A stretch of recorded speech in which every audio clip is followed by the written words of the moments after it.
In this video, we want to just briefly talk about all of the different elements and things that you're going to see within GetResponse Marketing Automation when you're building your workflows. So we're going to introduce you to the different elements and the ways that you'll utilize them in the workspace when creating your workflows. And now, just as a quick disclaimer, you might be noticing these green dots as I am going through the video today. That's simply because I'm going through this interactive tutorial that we have available for GetResponse Marketing Automation within your workflow creator.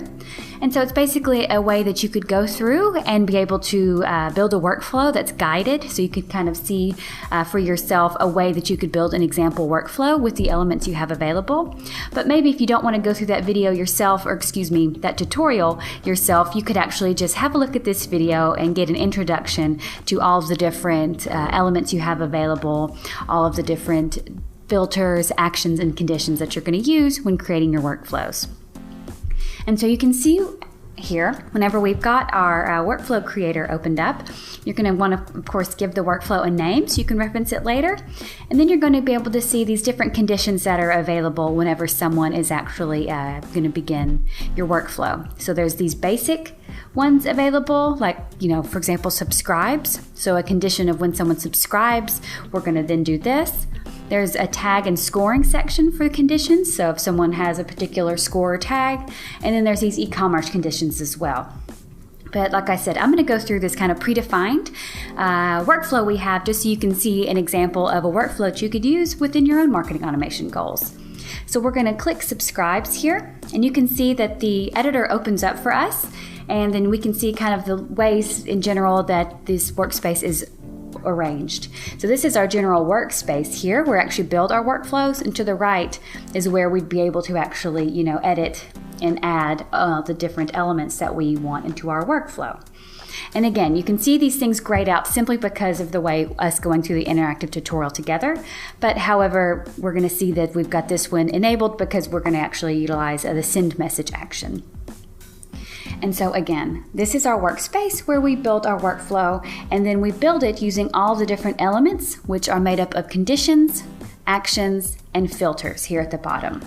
So I'm going to simply drag and drop. That's how you're going to do everything here. It's going to drag and drop the send message action into the workspace here. We can see it sets itself in, and then we're going to connect these two dots here so the two elements are connected. And so we just simply connect a dot, and you can see it becomes highlighted in color, and it's ready to, start functioning for us. But we still have to utilize the properties for this particular element that we've just moved over. And so you can see we've got all of our elements here in this Elements tab, and then for each element, basically almost every time, you're going to further define its functions and specifics in the Properties tab. And so over here, we want to define more specifically what message we're going to be sending to someone when they subscribed via our form. So I'm going to choose this tutorial message here. And then we can see now that both of the elements here are fully colored, which means they're active. And this could be a workflow, for example. Someone subscribes, send a message. It could be as simple as that. But of course, we do want to extend this workflow just a bit more. So I'm going back to the Elements tab. And now I want to see if anyone has actually opened this particular message. So I'm going to move it over, and you can see it goes into its place.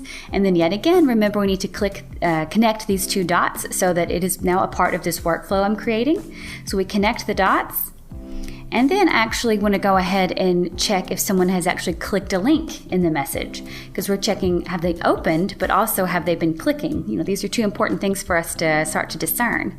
So I'm going to move over this link clicked condition over here, and I'm connecting it to this yes connector.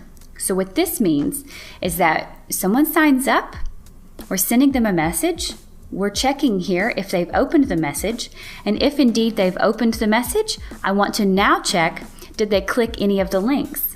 So that's how the path is working. If they opened a message, we want to see if they clicked a link. And so for this link element in particular, we want to define the properties a bit more, and we want to actually specify a link. So we want to specify a specific link. We want to know if they clicked it. And so we have to go through this process to choose our specific link from a specific message, choosing our message, and then finally choosing the link. And so now we can see this one is fully colored as well. It's active and connected because we are now going to check if a specific link was clicked in that message. Now we want to add an additional action over into this workflow, which is going to be the tag action. So we're moving it over here, dragging and dropping, and connecting the tag action to this negative path, or the no. Was this message opened? No. So we're going to give them a tag.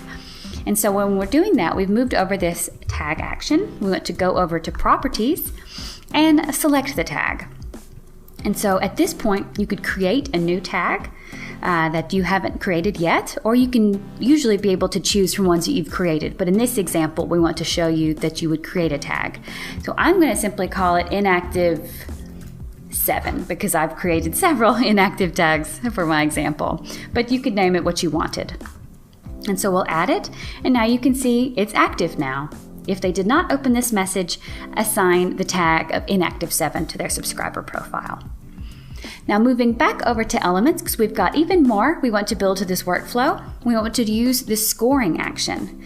So this is a really cool one as well. We could begin to actually score subscriber engagement and behavior, which would really help you, see really who some of your loyal, engaged customers, maybe which ones are kind of lagging behind, and create some strategies like that. But we're going to move over the scoring action over here, dragging and dropping, and yet again connecting it to the positive path, or the yes condition, basically, if someone did click that link. So the specific link we specified up here, if someone clicked the link, if they did indeed click it, we want to give them a score. So we need to go back to properties and add points. So it's up to you how you set up your own scoring system. You need to define for yourself how much opens are worth to you, clicks, different subscriber behaviors and actions that they could take. What is it worth to you? 10 points, 100 points? So you'll set up your own scoring system if this is a way that you want to start valuing your customers or subscribers in some way. I'll say 100 points. And so if someone clicks this link, we're going to give them 100 scoring points. And now we're going back over to the tag action again, because for those who did not click that specific link in our message, we want to give them their own tag. So I'm going to connect them again and go back to properties and be able to select from the tags that I already have created. So for example, we could choose an additional inactive contact, or maybe not engaged, or a tag. So we could choose any of the tags that we wanted that are already created here. And now I'm going to go back to the elements and utilize another action here called wait. So this is fairly straightforward, hopefully by its name, but this is an action that we're moving over here, and we are going to wait some amount of time before we do something else.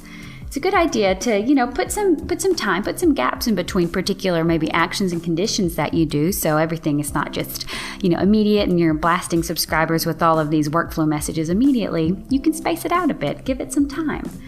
And so we moved over the wait action, but we need to go over to properties and define how long we should wait. So let's simply say, in this case, we want to wait 2 days. And so we could do this here.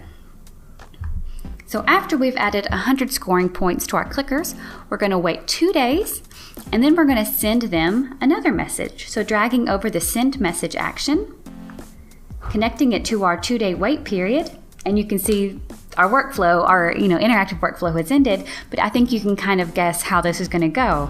So we're waiting 2 days, and then we're going to send them maybe some specific message, maybe some kind of discount or exclusive offer or download based on them being, an engaged, valuable subscriber of ours that has 100 scoring points. And so you can see now that everything is highlighted and selected, available here, which is of course how it will always be whenever you're actually, not in the interactive tutorial and simply creating your own workflows.